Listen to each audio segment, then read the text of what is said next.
If I only knew. By Wanderlove. Chapter 11. Obi-Wan stares at Anakin, still in shock, as he storms around Obi-Wan's quarters like a raging great dragon, curls askew and blue eyes sparking, as his gaze fixates on Obi-Wan.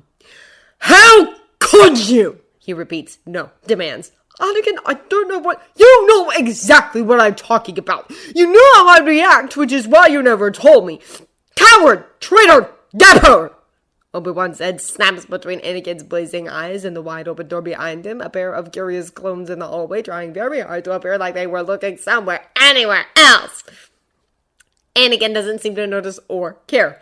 How long have you known? Anakin! Obi-Wan interrupts sharply, standing to his feet. His original thought is to close the door, but Anakin is standing in between him and the pad, and there's no way he's getting physically close to Anakin when he's this enraged.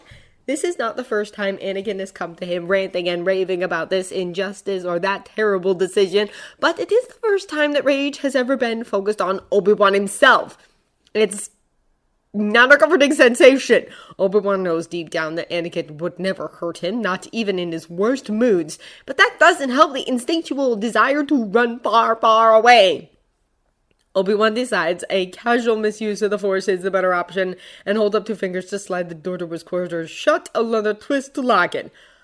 Anakin, he repeats calmly once the door is locked, I cannot answer your questions if you won't tell me what I'm accused of. The Council, you, enslaved millions of people for a war. That's what! Anakin fires back, fists clenching. In their minds, he has thrown up an impenetrable shield across the pond. A thick whirling sandstorm that repels any approach. There's chips in their heads. Slave chips! Mom always thought there was something wrong with us using the clones. I should have listened to her. How could you? What? Don't pretend innocence. I have proof. Cut! Do you remember, Cut? I thought you were being kind, but you were just being cruel, letting him think he had a chance at freedom. He was helping Mom deactivate the slave chips on a set of refugees when he set off the scanner. They can't even get it out because you had it buried in his brain. And they almost couldn't believe it, so they scanned the other deserters we sent their way, and they all have it. Anakin, stop! Obi-Wan demands. Please slow down. I have no idea what you're talking about. There's a chip in the clone's brains? As in a control chip? Something about Obi-Wan's genuine confusion seems to get through to his friend because Anakin hesitates for the barest instant before continuing in a still accusatory, still heated tone, but at a slightly more reasonable volume. Yes, but you already knew that. You were on the council and the council made the first order 10 years ago. We never commissioned the clones, Anakin. Obi-Wan interrupts, scrubbing a hand over his face. Anakin startles, gaping. But the Senate thinks that because the Kaminoans told them that Master Sifo-Dyas was somehow involved. Obi-Wan finishes for him, shoulders slumping. But even if he did, which I doubt, the timeline is fuzzy, but he was almost certainly dead at that point. It was done without the knowledge or consent of the rest of the council. The Kaminoans told the Senate that story, and then they seemed to think that we had used our great powers of foresight to aid the Republic in its time of need. We could hardly admit that our sense of the Force was so clouded we hadn't even noticed the creation of an entire army right under our noses, and in our name, too. That's ridiculous. Why not just tell the truth? Anakin insists. Why indeed? He says with a sigh. Obi-Wan had always argued against this path of concealment, fearing it would lead to misunderstandings and misplaced blame, but Masters Yoda and Windu had held firm. No one outside of the council was to know the truth and know how it burns to have all of his fears come true in the worst possible way. The council was worried the Senate would lose faith in our abilities and choose to give control of the clones to someone less scrupulous. Could you imagine what some of the senators would have done with 1 million able-bodied men unable to say no? At least this way we can make sure that they are treated well, cared for, respected. With a chip in their head. Anakin replies, eyes narrowed. Obi-Wan blanches. That's still slavery, no matter what you call it. We didn't know about that. Obi-Wan protests weakly. He swallows, stares at the floor. But that's not fair. We should have known. When we took responsibility for them, we should have made sure there were no such controls in place. We did not know for sure, but based on Master T's reports, it's not entirely out of character for the Kaminoans to want to install such a failsafe. Anakin looks stricken, his righteous fury snuffed out by Obi-Wan's admission of guilt. Master, even if there wasn't a chip, can't you see how wrong this is? You're just gilding the chains. Obi-Wan closes his eyes and accepts the insult. He knows what it means to Anakin, but also can't dispute its accuracy. Years and years ago, when Anakin was still a padawan, one of the moisture farmers, Cliegg Lars, actually, had made an offer for Shmi's hand. He was in love and was willing to buy, free, and marry her. But Shmi had very firmly told him no, as such offers were considered little better than actual slavery amongst her people. No matter how noble and kind his intentions, she would still be beholden to him and his whims. The chain upon her neck would merely take on a more appealing shape, hence the term gilding the chains. To his credit, Cliegg had accepted the rejection and rebuke with as much grace as any man could muster, had never withdrawn his offer to use his farm as a stop on Shmi's underground network, and had instead struck up an enduring friendship.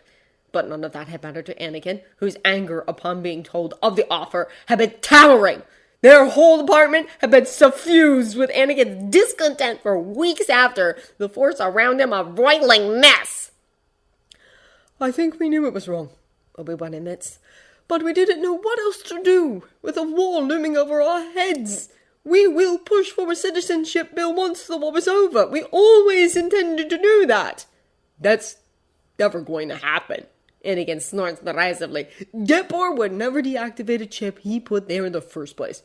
I swear we didn't know about the chips, Obi-Wan says fiercely, begging for some form of absolution. Why he's asking Anakin he doesn't know. Truly, he should be apologizing to any of the thousands of men serving under his command with no choice in the matter, and a chip in their head to make sure it stays that way. I believe you, Anakin responds, slowly, unsure. Obi-Wan's heart unclenches just a little, while simultaneously breaking anew at the painful hesitation in Anakin's voice. He's so used to Anakin's complete unswerving and unhesitating trust that even the slightest of pauses is heart-wrenching. He collapses into the chair behind his desk and drops his head into his hands. He inhales once, twice, and centers himself in the Force. When he raises his eyes again, the Force feels clearer than it has in months. Okay then, Obi-Wan says, voice calm, determined, as he steeples his fingers. We'll need to contact the Council immediately, of course, and redirect the fleet to Coruscant. Your mother as well. We'll need her help. And I'm sure you have Senator Amidala's personal comm. I will need her to arrange some meetings. What? Anakin seems at a loss for words by this sudden flurry of action. Why? We'll need to get her clone rights bill out of committee as soon as possible. Obi-Wan responds half distracted as he digs through his desk for his comm unit. Where did I put that false damn thing? Wordlessly, Anakin opens a drawer on the left, plucks out his comm, and hands it over to Obi-Wan with wide eyes. He clears his throat. You're going to try and free the clones. Of course! Like I said, we always intended to push for citizenship as soon as we weren't juggling a galaxy-wide crisis, but I think this discovery lends new urgency to the situation. You were fine with it before, Anakin says, the note of accusation back in his voice. Yes, I agreed to wait before, but no more, not when any delay leaves the clones vulnerable to whoever implanted those chips. At Anakin's silent, frowning look of puzzlement, he continues with a sigh. Master Windu is going to kill him for revealing the deliberations of a closed council session to Anakin, of all people. But Obi-Wan's half-formed plan relies on Shmi's help, and he won't get it without Anakin's support. Anakin, the council has discussed the matter many, many times, and our final conclusion was that once the war ended, we would officially stop pushing for citizenship, but that, realistically, it didn't matter. The Senate has granted the Council full discretion when it comes to war matters involving the clones, so we figured that even if the bill stalled in the Senate, we could just tell the clones to desert en masse and then issue a blanket military pardon. But if they have a chip in their heads, then that plan doesn't work anymore. Anakin finishes for him. Whoever controls the chip could just blow them up, track them, control them again. Exactly! And we have no idea who knows about this chip, who ordered it made, and what their intentions are. I think it's safe to say the Kaminoans to know. It must be part of the reason they've maintained such secrecy around the cloning process and are insisting on maintaining a presence at our medical facilities and outposts to make sure that nothing damages or leads to our discovery of the chips. A citizenship bill won't entirely solve the problem, but it will provide the Council with a reason to insist that the Kaminoans start relinquishing their oversight and give us some time to figure out how to discreetly remove the chips without them looking over our shoulders. Discreetly. Don't we want everyone to know? Weren't you the one who always said that secrecy was how democracies died? Anakin, whoever ordered the clones has gone through an awful lot of trouble to keep this chip secret. What do you think they will do once they hear that we are deactivating the chips? What would the Hutts do? They blow the chips. Anakin's reply is immediate, flat. Better a dead slave than a free slave, which is why we must keep this a secret for as long as possible. There's millions of clones, millions of chips. Even if we do figure out a way, it'll take months, years.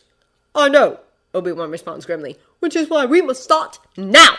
Can you call message your mother and ask her to join a call in, say 30 standard minutes? Tell her it is urgent, and if she can get cut on the line as well, so much the better.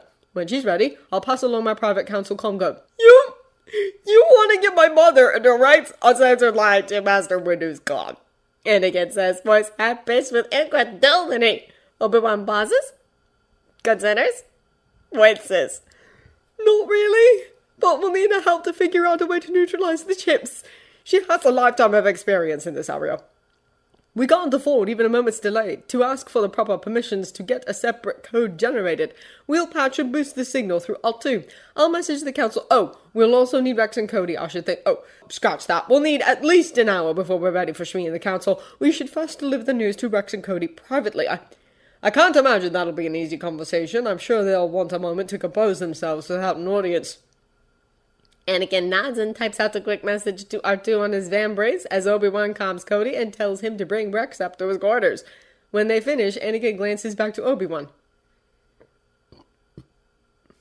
Master, he begins, the hope in his voice as delicate as those spun sugar confections he enjoys so much. Thank you for doing this. I hope you know how much this means to me. Oh, Anakin, I don't want to cheapen your gratitude or your feelings, but I'm not doing this for you. This is for Cut, Cody, Waxer, Boyle, for all the men whom I've failed so egregiously. I've convinced myself I was better than your old masters on Tatooine because I cared for my men, but kindness doesn't make me any less complicit. I will apologize to them once I have taken concrete steps to ameliorate the situation. Until then, my apologies are just errant words, and they are still subject to the whims of some shadowy figure. Anakin is saved from answering by a familiar beeping. It appears R2 has arrived and chosen to hack his door lock to get in. He chirps an irritatingly cheerful greeting to them both and then begins a rapid-fire back and forth with Anakin about setting up a secure comm to Shmi. Anakin bends down to smooth the palm over his dome, gesturing with his hands to explain what wires and plating he's about to remove to make the necessary modification. General, what do you need? You sounded urgent over the comm. Oh boy, nope, so sorry, didn't mean to interrupt. Cody's voice fades out again as he backpedals out of the room. Vought, what are you doing? General Kenobi specifically asked for us. Rex says, his voice drifting from the hallway. General Skywalker is in there. Cody replies as if that is sufficient explanation. Ah, really, again? That's the third time today. Do you think it's something to do with the Force? Obi-Wan colors. Well, that answers the question of whether or not Rex and Cody know of Anakin's and Obi-Wan's little arrangement. You can come in, Obi-Wan says, raising his voice slightly to let it carry, but still striving to maintain his calm Jedi Master aura. We're both decent. Anakin's just configuring a comm channel on R2. Rex and Cody poke their heads in slowly, suspiciously, at Obi-Wan's raised eyebrow and clearly clothed state. Rex gives a sheepish shrug and Cody just sighs in relief. Close the door behind you. Of course. Sorry, sir. We just didn't want to. I understand, Obi-Wan says hastily, cutting him off before Rex can finish that sentence. Anakin looks up only briefly from where he's fiddling with R2's communications array. He shares a look with Obi-Wan, then pats R2 on the head. Go on, then. I think you can get the rest of it done yourself, buddy, he says, standing to his feet and coming to join Obi-Wan behind his desk. Gentlemen, Obi-Wan greets, as Rex and Cody fall into parade rest. Unfortunately, as with most urgent things in this war, what we're about to share with you is not exactly good news. Of course. We're ready for whatever you need, Cody responds, back ramrod straight. I never expected anything less, but I'm afraid it's rather the other way around. We are here for you, whatever you might need. Sir? Rex and Cody are starting to look alarmed, and Obi-Wan decides they have had enough of his stalling. We recently discovered a chip in the clones. A chip. The kind slavers use, Anakin says darkly. It was first discovered in a deserter on Tatooine. When the government then scanned the remaining clones, they found that all of them had it buried in their brains. Oh, is all Cody says. He and Rex seem numb, unable or unwilling to fully process what this means. I don't know what you want us to say, sir. It's not my place to tell you how to react, Obi-Wan responds gently. Do I have it? Rex asks, gesturing to his head. Obi-Wan extends a hand. May I? He asks. Rex nods quickly, and Obi-Wan closes his eyes, reaching out with the Force to slip in and out of the many crevices of Rex's being. His bones, his muscles, his organs, until he reaches Rex's brain, the brightest point of his being. He has no particular talent for healing or for the sensing and surging with the Force that comes with it, so he expects it to be a struggle to find the chip tucked away in some small corner of Rex's mind. Instead, he easily finds a large, too straight to be organic, square chip, crying out its wrongness and darkness into the Force, and he wonders how he never noticed it before. He withdraws quickly, shuddering. A quick check of Cody reveals the exact same chip in the same exact spot. It takes only seconds, now that he knows where it is. Yes, you do. You both do. I imagine that all the clones have it. What is it supposed to do? Cody asks, a worried tone to his voice. We don't know exactly, Obi-Wan replies, but it set off a slave chip scanner which looks for a very specific architecture, including the ability to transmit and receive data from an external source. So I think we can safely say nothing good.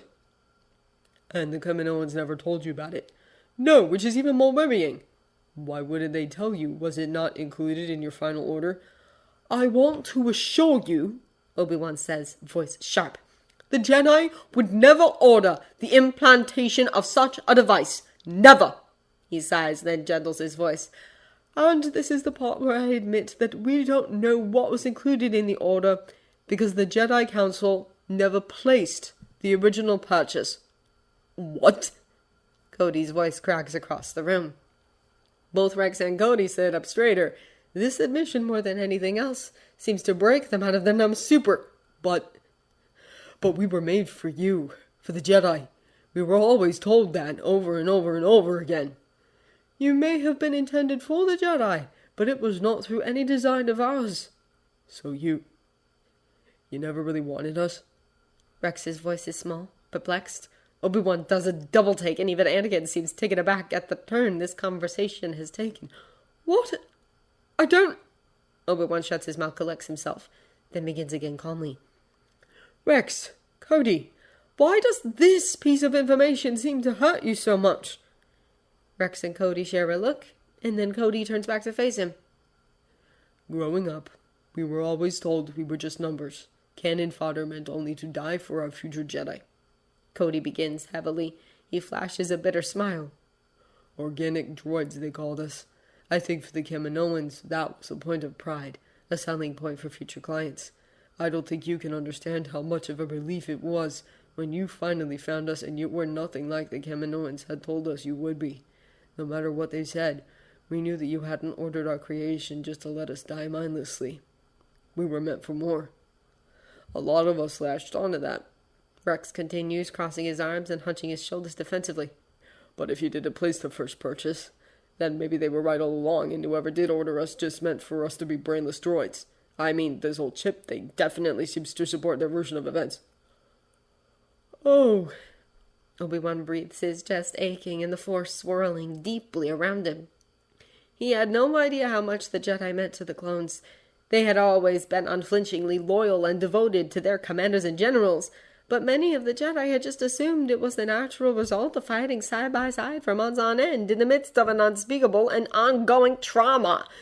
He has no idea what to say. I was born a slave, Anakin says abruptly, quietly, interrupting Obi-Wan's panicked attempts to formulate a response. Have I ever told you that? Rex and Cody shake their heads, wide-eyed. We guessed from a couple of the comments you made, and the fact that your mother is a former slave herself. Rex offers hesitantly. But you've never explicitly said anything to us. Gardula the Hutt owned my mother and I for the first few years of my life. Anakin continues. Obi-Wan hardly dares to breathe. Even as a member of the family, there are some things Shmi and Anakin never talk to him about. He suspects because they're trying to spare his delicate core world sensibilities. And at a young age I displayed what I now know to be extreme force sensitivity, but what at the time Gardula attributed to her excellent breeding program. Gardula periodically forced other male slaves with desirable characteristics on my mom until she became pregnant with me. I was very, very young, but even after she lost us to Watto in a bet, complete strangers used to comment that my quick reflexes, sharp mind, skilled hands were all thanks to Gardula, and that she must have been so angry to lose such a promising investment. Sometimes I was so angry at the thought that everything I ever did, every accomplishment I strove for, would only justify what Gardula had done to my mom. He pauses. Swallows. But then I joined the Jedi and I began to use those same talents to help other people, which is definitely not anything Gardula wanted or planned for. In fact, she'd probably be really pissed if she didn't know. And then when I began to learn about the Jedi philosophies on the will of the Force, something just clicked. I'm not great at explaining it, Master. Could you... Of course, Obi-Wan says, startled. He clears his throat. The Force moves through all living beings, guiding but not determining all of our actions. Its will is inescapable, like a river rushing over stone. It can take a more direct path around the stone, or if it's too wide, it can go over. Or if the obstacle is too tall, it will simply wait and throw itself at the stone over and over again, wearing down the rock little by little until it forms a small crack to worm its way through. The end result is more or less the same, but through our choices we can dramatically affect the path to get there and the exact definition of that result. Yeah, that. Gardula made her choice and in doing so changed the shape of the path, but that doesn't mean that without her, I never would have existed, or that her plans for me should in any way affect my own choices. I am a part of the Force is a part of me, and that makes me a part of something so much bigger than the small-minded schemes of some random Hutt on a forgotten dust ball. We're not fancy important Jedi like you, though, Rex says quietly. I doubt the Force pays much attention to us clones. That's why you're wrong, Obi-Wan interjects. You are, all of you, as bright and unique in the Force as any sentient I have ever encountered. I know that this news can only be a terrible shock and that we must talk of what we plan to do about it, but please, never doubt that fact. Do about it? Well, what can we do? I thought you said the chip was in our heads, Cody asks, sounding surprised. Yes, well, that complicates matters, and if you truly feel that doing nothing is the best path, given the risks, we will respect that choice.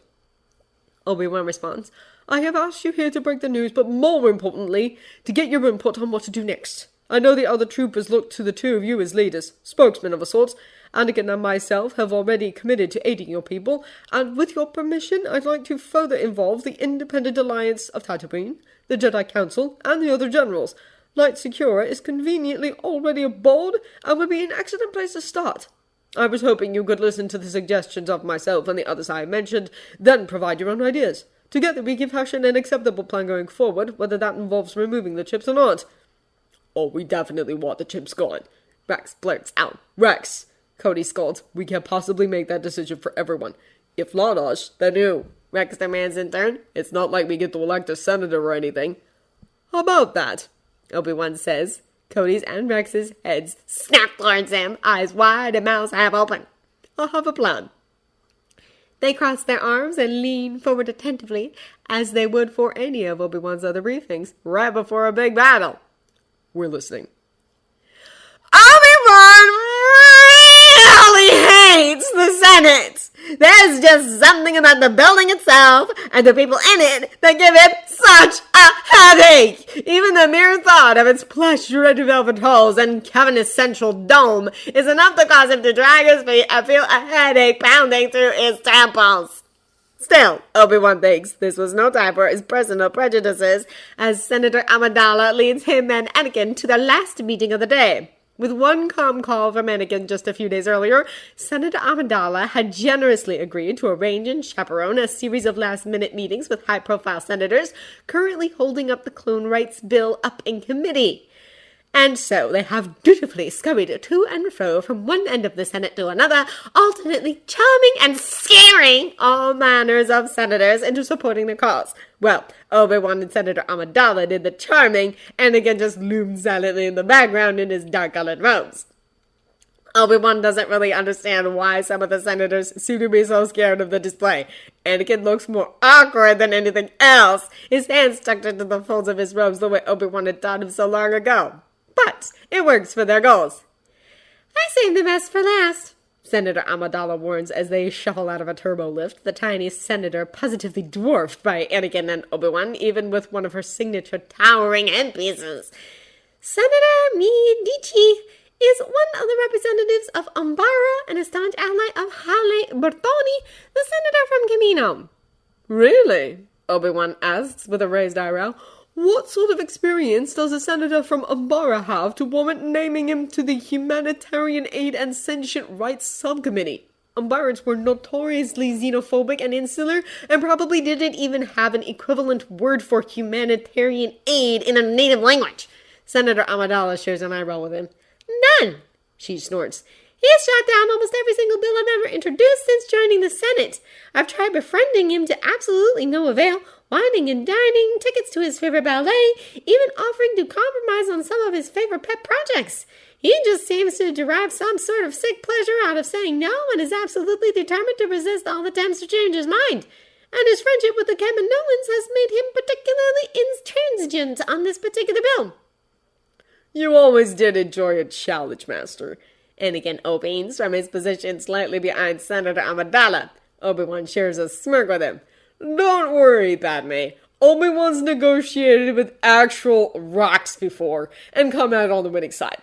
If anyone can convince DG to change his mind, it's Obi-Wan. Sentient silicon-based life form, Obi-Wan corrects for the millionth time. Senator Amidala shoots them both a doubtful look, but stops in front of one of the many office doors and knocks politely. A droid lets them in, and Senator Dici, a thin, pointed Umbaran, rises to greet them.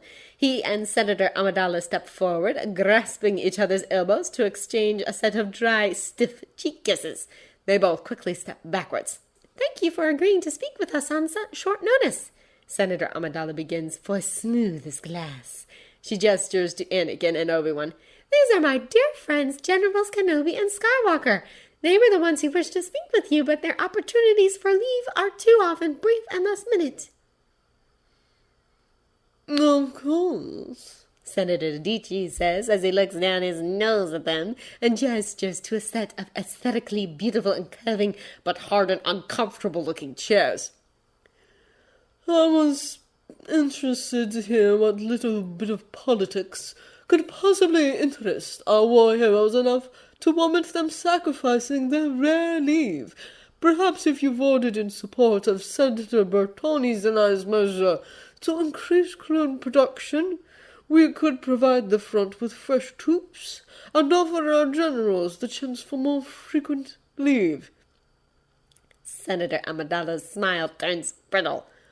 While I appreciate your concern for myself and my men, Obi-Wan interjects with an apologetic smile, that particular bill is not the one that we came to discuss with you. Rather, I was hoping to hear more about your thoughts on Senator Amidala's and Senator Organa's Clone Rights Bill. I'm not much of a politician myself, but I have served beside these men day in and day out for nearly a year and a half now, and I was hoping that I could do my part to assuage any concern you may have. Ah, yes, of course. Senator D.T. waves a hand and gives him an arched look. Well, I'm sorry to have to be the one to tell you this, but you have wasted your precious leave. I simply will never allow the Senate to spend hours debating to what amounts to little more than a pity bill. Oh, so that's how it's going to be. And Obi-Wan thinks to himself. Inside, he smiles savagely, and Anakin gives him a nervous little glance. Out loud, he says, Pity? Yes, indeed, Senator Dici says gravely, tapping his fingers on one hand against the other fingers. Senator Bertoni has shown me that the clones are incapable of self-determination. They are somewhat intelligent, I'll grant you that, but the evidence was quite conclusive. Their obedience, aggression, compassion, even their higher-order reasoning skills have all been modified to such a degree that they do not count as sentient, at least not as it is commonly understood. I understand the urge, I do, but even if we were to grant them citizenship, they could never be trusted to make their own decisions or to know what is best for themselves. Far better to leave them in the capable stewardship of the Republic. Regardless of your feelings on their intelligence, Senator Amidala says in the exasperated tone of someone who has had this argument one too many times, they are currently risking their lives to defend the Republic and its ideals of liberty and equality. Is it not the basic requirement of citizenship of this Republic to swear to uphold and defend these values? Oh, they're simply good soldiers following orders, as they were made to do. It can hardly be called patriotism when they don't understand what it means.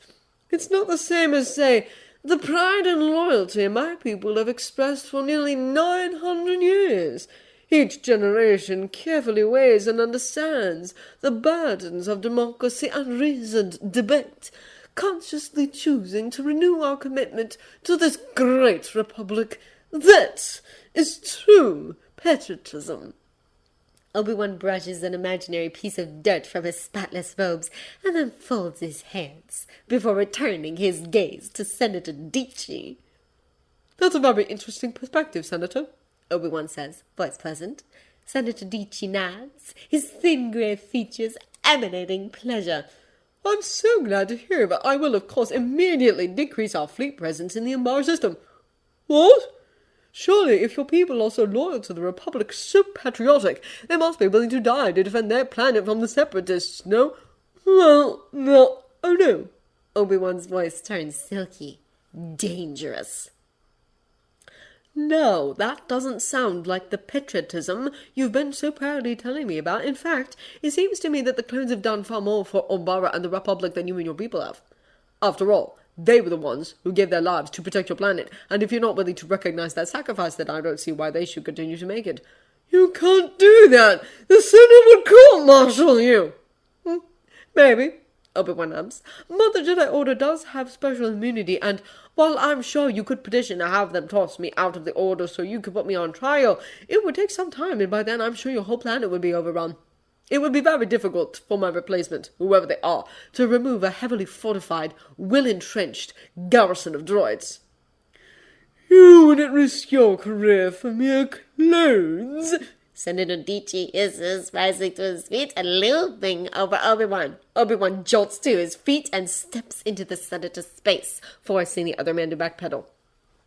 It is not your place to tell me what I will and won't do, Obi-Wan says icily, his tone still perfectly measured. You were only too happy to declare war when you realized that it would not be your people dying. You sent us Jedi to far-flung planets to kill and die for you instead, and forced me to watch my brothers and sisters be cut down, mutilated, and destroyed by separatist armies. The only people who stood beside me, who actively tried to prevent those deaths, and offered me any comfort when we were unsuccessful, were the clones. So if you think for one moment that there is anything I wouldn't risk for them, you've miscalculated. Badly. Senator Dici swallows audibly. Obi-Wan can see Anakin staring strangely at him, almost as if his former padawan has turned into some sort of stunned bunny rabbit. Beside Anakin, Senator Amidala is gaping similarly, but with a sort of distinctly vicious admiration in her eyes.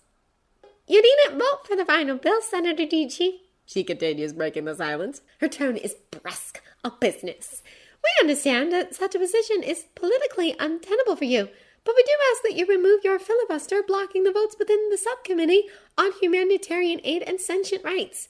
We only want the whole of the Republic to have the opportunity to debate and vote on the measure. I will consider it, Senator Dici said stiffly. In light of your compelling arguments. Obi-Wan and Senator Amidala incline their heads politely, and Anakin copies them just to be too late. "That's all we ask," Obi-Wan says with a smile. Senator Amidala wraps an arm around his, and he tucks her hand into the crook of his elbow. On her other side, she performs a similar maneuver with Anakin. "May the Force be with you." Thank you so much for your time, Senator Dici. I felt this was such a productive conversation. Senator Amidala concludes, eyes twinkling as she steers them both towards the door. I look forward to our next meeting on the subcommittee. They sweep out of the office, the train of Senator Amidala's dress rustling lightly over the lip of the door. Once they have moved sufficiently far away, Obi-Wan trusts Senator Amidala to know best where the bugs and listening devices are positioned in this building. She breaks into tinkling laughter. "Oh, Master Kenobi, that was truly a joy to witness! When Annie told me that you wanted to advocate for my bill, I never imagined it would lead to this. Bill will be ever so cross that he had to miss it." "It was my pleasure, truly," Obi-Wan responds easily. Anakin is mute, the same strange stunned look fixed upon his features. "Do you think it will be enough?" "We shall see," Senator Amidala says with a shrug. "As I said, Dici was our biggest obstacle of getting out of committee, but I'm sure more will make themselves known now that we can finally bring it to the floor." "Please keep myself and the council apprised. You have our assurances that we will provide whatever support, whatever resources you might need to sway any particularly stubborn individuals." Senator Amidala gives him an assessing look. "This is very important to you," she says slowly. "I did not think the Order had much interest in politics." Not normally," Obi-Wan says airily. He sobers. "One of our knights has fallen in love with the clone commander and indicated their intention to leave the Order to pursue a life together. The matter is rather delicate and made no easier by the fact that their rights, as outlined under Republic law, are currently rather murky." The pre-prepared lie, first suggested by Isla and approved by the council, slips easily off his tongue. It's true after a fashion, as all the best lies are. Senator Amidala's face softens, and Obi-Wan feels a brief flash of guilt for manipulating her like this. "Oh, that's so romantic," she breathes. A new fire fills her eyes. "Please, if you see the two of them again anytime soon, let them know that I will make it my personal mission to ensure this bill is passed and signed into law as soon as possible." "That is good to hear," Obi-Wan says. Senator Amidala squeezes his arm with both hands and moves away. They've stopped just outside of her office. "Thank you for all your help, Senator Amidala." "Of course. Thank you. This is more movement than this bill has seen in a whole year. Annie, for once, you didn't exaggerate at all. His negotiation skills were exactly as advertised. I'll let you know how it all goes during our next weekly com." "Yeah, looking forward to it," Anakin replies, voice sounding slightly strangled. "Thanks, Padme." With that, Senator Amidala takes a leave and disappears into her office, leaving Obi-Wan and Anakin standing in the sparsely populated hallway. "Well," Obi-Wan says as they continue on their way. Anakin is still giving him the strangest of looks. "I think that went rather well. What do you say?" Anakin wraps his fingers around Obi-Wan's bicep and propels them backwards, using the Force to flick open a small locked door and hurrying them inside the small alcove it reveals. Obi-Wan is cut off by Anakin's eager mouth swooping into cover his. He melts into Anakin's hold, overwhelmed by the sensation, and kisses back eagerly. His hands rise without his conscious permission to tangle in Anakin's curls. "Force, you have no idea how you look, do you?" Anakin gasps, moving his mouth away the barest few millimeters as he slips his hands beneath Obi-Wan's robes. He goes in for another kiss.